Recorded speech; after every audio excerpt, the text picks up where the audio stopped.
know that feeling, don't you? That quiet hum beneath everything, even when things are good. It's the knot in your stomach that tightens when the phone rings, the racing heart when you're just trying to fall asleep, the endless loop of what-ifs playing on repeat in your mind. It's the exhaustion of constantly bracing for impact, even when there's no visible threat. And if you're a person of faith, there's often another layer, isn't there? A whisper that says, if only you had more faith, this wouldn't be happening. A silent shame that tells you your anxiety is a spiritual failing, not just a human struggle. You believe in God. You truly do. But the fear just won't let go. Let me tell you about Mark. Mark was a high school history teacher, the kind who made ancient civilizations feel as immediate as yesterday's news. He loved the dusty smell of old textbooks, the spark in a student's eye when a complex idea finally clicked. His classroom was a vibrant space, filled with maps, timelines, and the lively debates he encouraged. Outside of school, Mark found solace in long runs along the river, the rhythmic pounding of his feet a counterpoint to the quiet order of his life. He was a man of routine, of quiet faith, and of deep if sometimes unspoken contentment. Then, the tremors began, not physical ones, but internal. It started subtly, a persistent worry about a new curriculum change, then a gnawing fear about his students' test scores, as if their entire future rested solely on his shoulders. Soon the worries began to bleed into every corner of his life. He'd find himself staring blankly at the river during his runs, the beauty lost to a mental checklist of potential catastrophes. Sleep became a luxury, his mind replaying every interaction, every possible misstep, until the early hours of the morning. The vibrant classroom he once loved began to feel like a stage where he was constantly performing, terrified of making a mistake. He'd meticulously plan lessons, only to second-guess every word, every historical fact, convinced he was somehow failing his students. The joy of teaching, the very thing that defined him, was slowly being suffocated by a relentless tide of self-doubt and impending doom. He started avoiding the staff room, convinced his colleagues could see the tremor in his hands, the dark circles under his eyes, the frantic energy barely contained beneath his calm exterior. Mark tried to pray, to read his Bible, to find the peace he knew was supposed to be there. But the words felt hollow, distant. He'd kneel by his bed, only to find his mind racing, listing every possible negative outcome for the next day. A profound sense of guilt settled over him. If I truly trusted God, wouldn't this anxiety lift? Am I not praying hard enough? Is there something wrong with my faith? He felt like he was drowning, not in a sudden storm, but in a slow, suffocating tide, and the life raft of his faith felt just out of reach. Maybe that's not exactly your story, but maybe the feeling is familiar.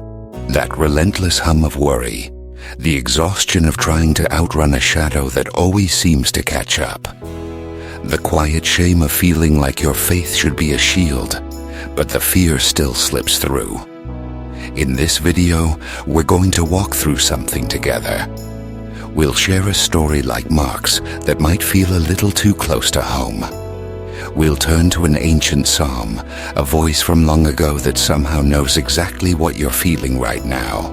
We'll reflect on what it means to carry this kind of weight, and how faith can meet us right here, in the middle of it.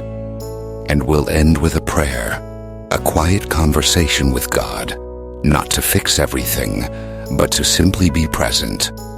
You'll see a candle burning throughout this video. Think of it as a quiet reminder that light is here, even when everything else feels dark. It's not a promise that the darkness will disappear immediately, but a gentle presence, a steady flame in the quiet of your own struggle. Mark, meanwhile, sat alone in his classroom long after the last student had left. the fluorescent lights humming above him. He stared at the blank whiteboard, the weight of tomorrow's lesson, and the crushing fear of not being enough pressing down on him. The silence of the empty room felt less like peace and more like an echo chamber for his own spiraling thoughts. The hum of those fluorescent lights in Mark's empty classroom, the weight of tomorrow's lesson, the fear of not being enough. It's a specific kind of heavy, isn't it? That feeling of being trapped in your own head, where every thought is a potential threat, every quiet moment an invitation for worry to rush in. It's the exhaustion of waking up already tired, the sense that you're constantly fighting an invisible current just to stay afloat. And perhaps the most isolating part is the feeling that you shouldn't feel this way, especially if you believe in a God who promises peace. It's the silent question. Why isn't my faith working for this?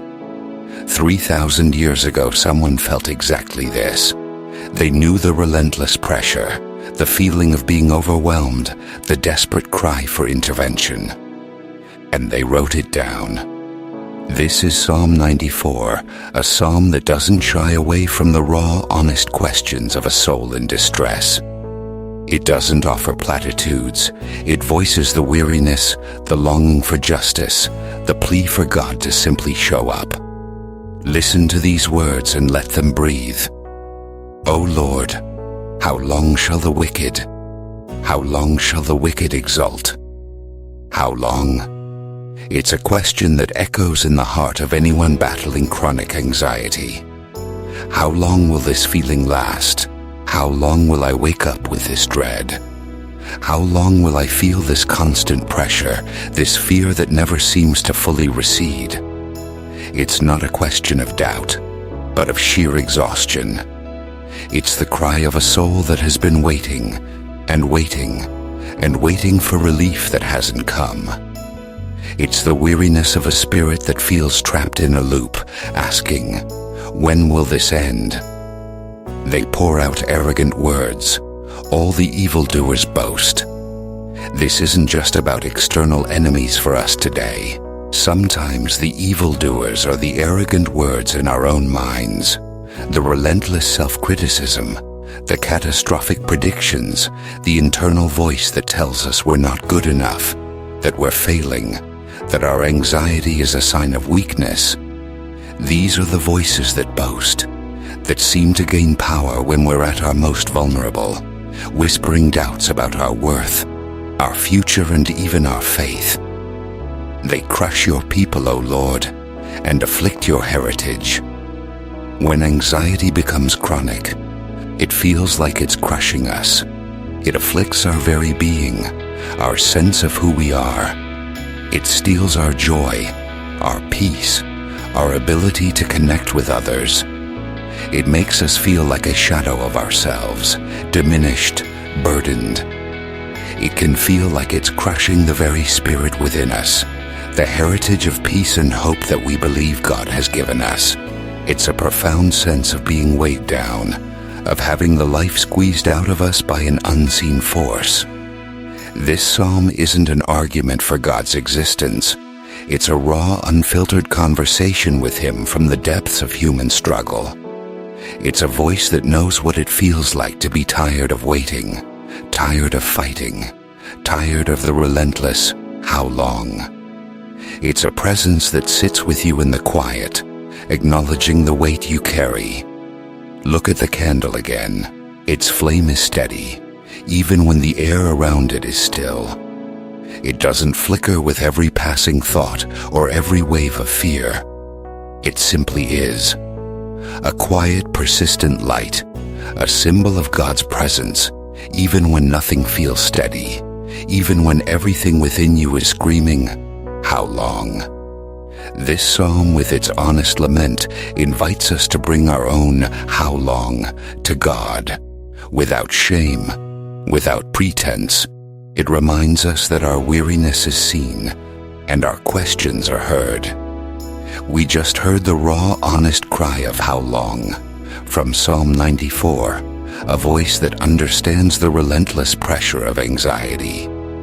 It's a psalm that doesn't pretend things are easy, but instead gives voice to the weariness, the feeling of being crushed. Now, let's lean into some of the powerful images this psalm offers, not as academic points, but as anchors for our own experience. The psalm speaks of the arrogant words and evildoers who boast. For us, battling chronic anxiety, these often manifest as the relentless internal monologue, the critical voice that seems to gain strength when we are weakest. Consider this image. They pour out arrogant words. Have you ever felt like your own mind is pouring out arrogant words against you? Like there's a constant stream of self-criticism, worst-case scenarios, and doubts about your worth, your capabilities, or even your faith. It's a subtle form of torment, isn't it? This psalm acknowledges that there are forces, internal or external, that speak against us, that try to diminish us. It doesn't tell us to ignore them, but rather to recognize their nature. They are arrogant, full of bluster, not truth. The psalm gives us permission to name these internal bullies, to see them for what they are, not the voice of God, and not necessarily the voice of reality, but an arrogant intrusion. Then there's the image of they crush your people, O Lord, and afflict your heritage. Does your anxiety feel like it's crushing you, afflicting the very essence of who you are? It's not just a feeling, it's a profound sense of being weighed down, of having your spirit, your energy, your capacity for joy slowly squeezed out. It can feel like it's attacking your heritage, the peace, the hope, the sense of belonging that you believe is yours as a child of God. This psalm doesn't minimize that feeling. It validates it. It acknowledges that anxiety can be a crushing force, a real affliction, and in naming it, in bringing it before God, we begin to loosen its grip. We're not pretending it's not happening. We're bringing the full weight of it into the light, where it can be seen and held. The dominant tone of Psalm 94 is indeed lament, a deep cry for justice and intervention. It's a powerful reminder that it is okay to cry out, to question, to be angry, to feel utterly exhausted. The psalm doesn't rush to comfort. It first gives full voice to the pain. It shows us that the sacred texts themselves hold space for our deepest struggles, for the times when faith feels more like a question mark than an exclamation point. It's a profound permission slip to bring your unvarnished self, your tired self, your questioning self to God. The candle continues to burn, a steady, silent witness. It doesn't explain away the darkness, but it stands in it, a quiet declaration that light is still possible, even when the crushing weight of anxiety makes it hard to see. It's a reminder that God's presence isn't dependent on our feelings or our ability to feel Him. He is simply there, a constant, gentle flame in the midst of our how long. We've explored how Psalm 94 gives voice to the crushing weight of anxiety, the arrogant words that echo in our minds, and the feeling of being afflicted. It's a psalm that truly understands the how long of our weary souls. But within its lament, there's also a profound turning, a quiet shift towards trust, even when the circumstances haven't changed. Consider another powerful image from this psalm. When my anxious thoughts multiply within me, your comforts delight my soul. Does this resonate with you? The multiplication of anxious thoughts, one leading to another, a relentless cascade. It's a vivid picture of what chronic anxiety feels like, a mind that won't quiet down, a constant churning of worries. But then, the psalm offers a counterpoint. Your comforts delight my soul. This isn't a magical disappearance of the anxious thoughts.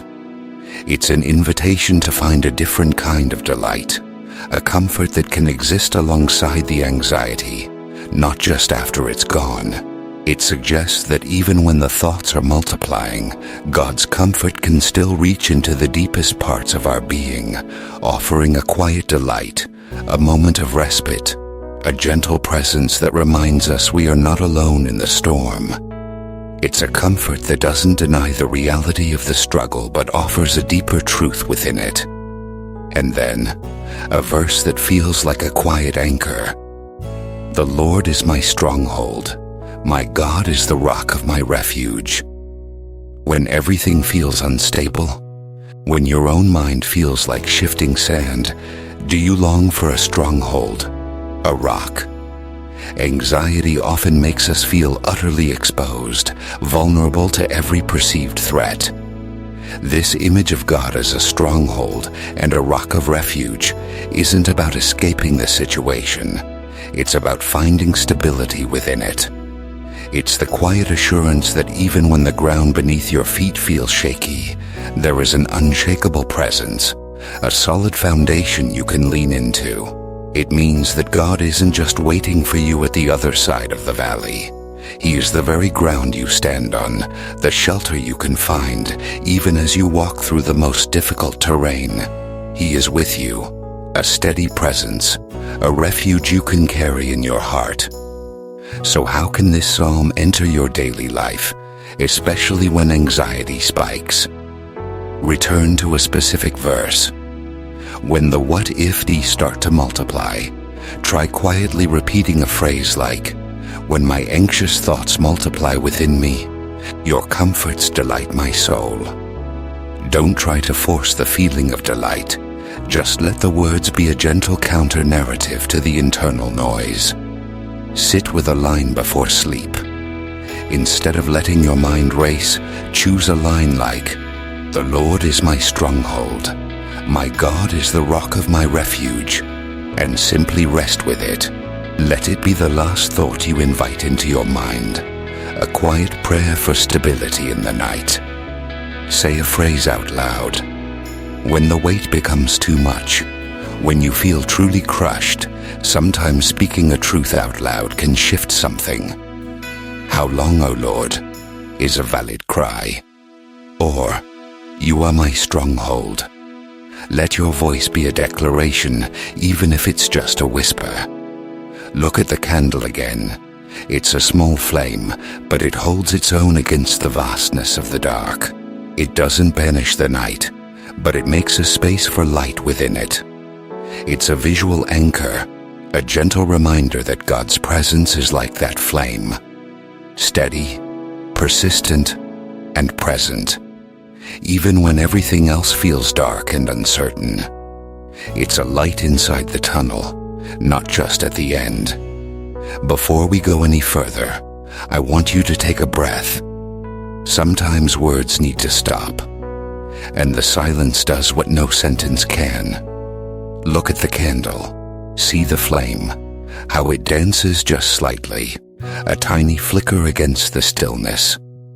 Notice the gentle glow it casts, pushing back the shadows around it. It's not a roaring fire, not a blinding light, but a quiet, steady warmth. Imagine sitting close to it, feeling that subtle heat, watching its unwavering presence. Take a breath, a slow, deep breath. Let it out slowly.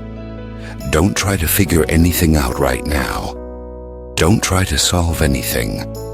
Just be present, just for this moment. This quiet flame, this steady light, is a suggestion of God's presence. Not an explanation, not a demand for belief, but a gentle invitation to simply be. To rest in the quiet knowing that even in the deepest darkness, a light persists. Now, a gentle breath forward. We've taken a moment to breathe, to simply be with the quiet light of the candle. Now, let's return to the heart of what we're exploring. This persistent anxiety, this "how long" that echoes in our souls, even when we believe. I don't know if this will make sense, but there's something I keep coming back to when I think about chronic anxiety and faith. It's the raw, often unspoken truth that sometimes prayer feels like talking to the ceiling. You pour out your heart, you plead, you beg for relief, and the silence that answers can be deafening. It's the uncomfortable reality that believing in God, truly believing, doesn't magically make the fear go away. The anxiety still tightens its grip, the panic still rises, the what-ifs still multiply. And in those moments, God can seem so absent, so quiet, for so long that you begin to wonder if He was ever really there at all. It's a terrifying thought, one we often feel too ashamed to voice in faith communities, but it's a real human experience. I've been sitting with this for a while, and I've come to acknowledge that pain doesn't just disappear because faith exists. The valley is real, and sometimes it's a very, very long valley. It's not a sign of weak faith to struggle, to question, to feel the full weight of your anxiety. It's a sign of being human, of living in a world that is broken, and of having a heart that feels deeply. Your struggle is not a failure of your belief. It is simply the landscape you are walking through right now. And it's okay to admit that it's hard, that you don't have all the answers, and that the path ahead is unclear. We don't need to pretend that our faith makes us immune to the human condition. So what then? If the valley is real and God doesn't always change the circumstances, what does faith offer? It offers reorientation, not resolution. It's not about promising that things will get better or that the anxiety will vanish tomorrow. It's about finding a way to remain standing inside this. It's about discovering that there might be a way to carry this weight differently, to walk through this valley not alone, but accompanied. It's a quiet shift in angle, a way of seeing that doesn't require the situation to change first. It says, there may be a way to find a foothold, a breath, a moment of peace, even when the storm rages around you. Remember Mark, the history teacher? He's still in that classroom, the weight of his anxiety pressing down. His situation hasn't changed, but perhaps in the quiet honesty of acknowledging his struggle, in the permission to simply be with his fear rather than fight it, something subtle has shifted within him. He's not fixed, but he's not entirely alone either. This brings us back to that powerful image from the Psalm. The Lord is my stronghold, my God is the rock of my refuge. This isn't just a nice idea, a theological concept. When you're in the thick of chronic anxiety, this image takes on a new layer of meaning. It means that even when your own mind feels like a battlefield, even when your emotions are a tempest, there is a place within you, or a presence around you that remains steady. It's not a promise that the storm will stop, but that you have an anchor, a place to hold on, in the midst of the storm.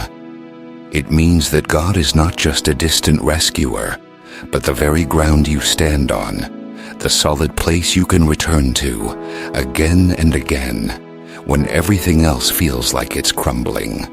He is the refuge you carry with you, not just a destination you hope to reach. Look at the candle again. The light is inside the tunnel, not just at the end. It illuminates the path you're on, even if it's a difficult one. It doesn't make the tunnel disappear, but it makes it navigable. It's a quiet, persistent truth that God is with you, right here, right now, in the midst of your how long. We're moving towards a moment of prayer, a chance to bring all of this, the struggle, the questions, the weariness, and the quiet hope, directly to God. We've walked through some difficult terrain together, acknowledging the raw honesty of anxiety and the questions it raises for our faith. We've seen how an ancient psalm can give voice to our deepest how long, and how God can be a stronghold even when our world feels like it's crumbling. Now, as we move towards the close of our time, I want to invite you into something deeply personal. In the next part, we're going to pray together. Not a formal distant prayer, but a quiet conversation, a space to bring all that you are feeling, all that you've carried, directly to God. This isn't about performing or finding the right words. It's simply about showing up, just as you are. If you feel comfortable, I invite you to make a small optional gesture that might help you settle into this moment. Perhaps you might place a hand over your heart, a gentle reminder of your own presence, your own vulnerability. Or maybe you'd like to close your eyes for a moment, to turn inward, away from distractions. You could also simply rest your gaze on the candle, letting its steady flame be an anchor for your attention. And before we begin, take one slow, deep breath. Let it fill you, and then release it slowly, letting go of whatever you can for this moment. I don't know if it's a coincidence that you ended up watching this video today, but I believe that God can work with exactly what you've brought to this moment. The doubt, the exhaustion, the half-belief, the anger, the weariness, all of it. You don't need to clean yourself up or pretend to be stronger than you are. God meets us in the mess, in the questions, in the quiet corners of our hearts where we feel most vulnerable. This is a moment to simply be held, to allow yourself to be present with God, not because you have to earn it, but because you are already seen, already known, already loved. There's a quiet intimacy in bringing your true self before God, especially when that self is tired and anxious. There's a real grounded hope in knowing that you don't have to carry this alone. If you're ready, in the next part we're going to pray together. Let's pray. Lord, we come before you, and we name the weight we carry. We name this relentless anxiety that clings to us, this chronic fear that whispers doubts and multiplies worries. We name the exhaustion that settles deep in our bones, the weariness of fighting battles we can barely see.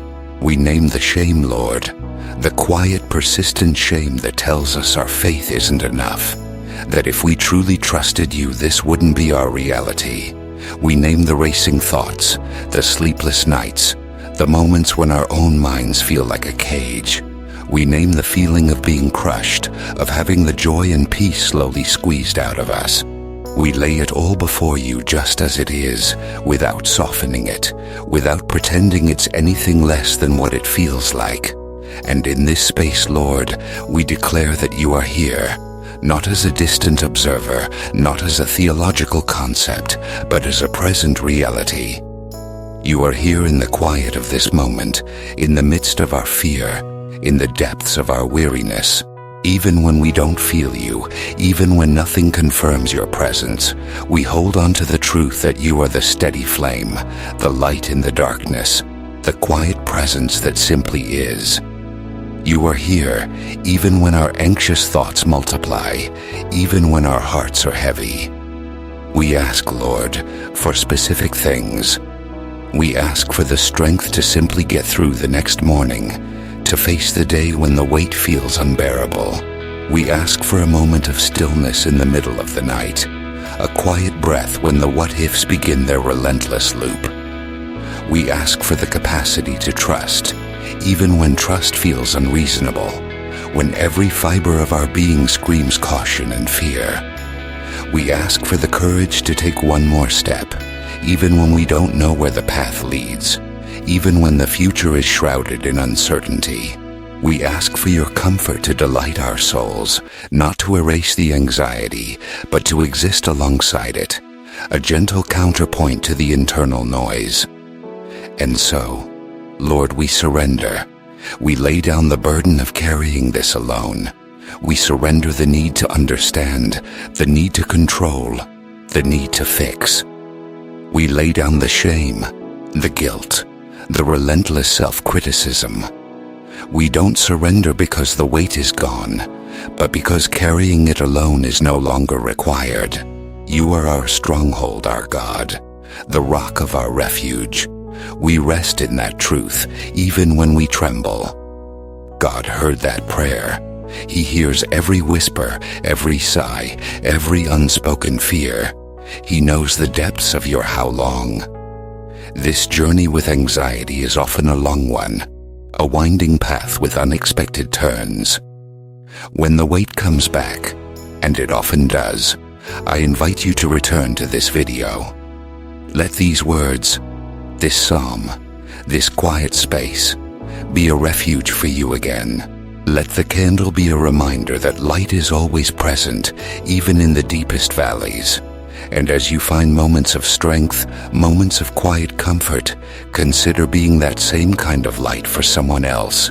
You know someone who is walking through their own valley right now, someone who needs to hear that they are not alone. Share this video with that one specific person whose name comes to mind. It's a simple act, but it can make all the difference.